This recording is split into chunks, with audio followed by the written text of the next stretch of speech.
awalnya terdiri dari neraca, laporan realisasi anggaran, laporan aroskas, ya, kemudian catatan atas laporan keuangan itu ditambah. Ada laporan ekuitas, kemudian ada laporan operasional, kemudian laporan perubahan saldo anggaran. Kalau saya nggak salah itu laporan perubahan saldo anggaran. Nah itu dibuat juga ya. Jadi tambah 3 lagi. Laporan perubahan saldo anggaran, laporan perubahan ekuitas, kemudian laporan operasional. Itu harus ditambahkan di dalam pelaporan setiap tahunnya yang dilakukan oleh pemerintah daerah. Nah, kemudian ada juga sistem akuntansi keuangan daerah ya. Sistem akuntansi keuangan daerah ini metode dan prosedur penyelenggaraan akuntansi keuangan daerah yang ditetapkan di suatu pemerintah. Nah, sistem ini ya sebenarnya kalau di dalam kita belajar sehari-hari itu namanya sistem informasi akuntansi.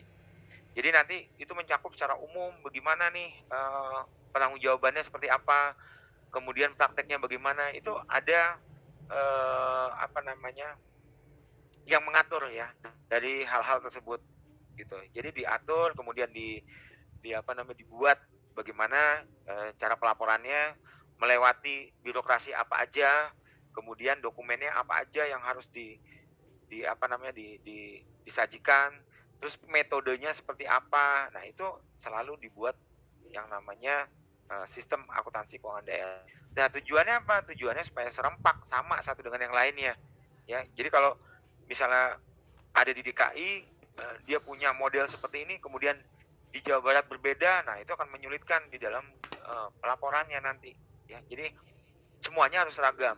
Makanya di sini sekarang kan sudah menggunakan, komputerisasi ya, kalau di dalam pelaporan-pelaporan seperti ini sudah menggunakan komputerisasi, sehingga di dalam prakteknya itu tidak menemui kesulitan, ya. Jadi prakteknya, memudahkan dari para aparatur sipil negara untuk melakukan, pelaporan-pelaporan, ya.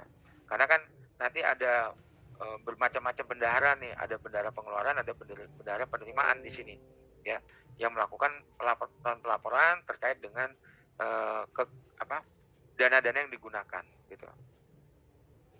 Nah, ini tadi ya, rangka konseptual akuntansi pemerintahan, ya. Jadi, dia sebagai landasan untuk menetapkan standar akuntansi pemerintahan gitu ya. Jadi sebelum adanya standar itu dibuat dulu rangka konseptualnya. Ya, tapi ketika ada permasalahan yang terjadi ya, maka rangka konseptual ini bisa dijadikan sebagai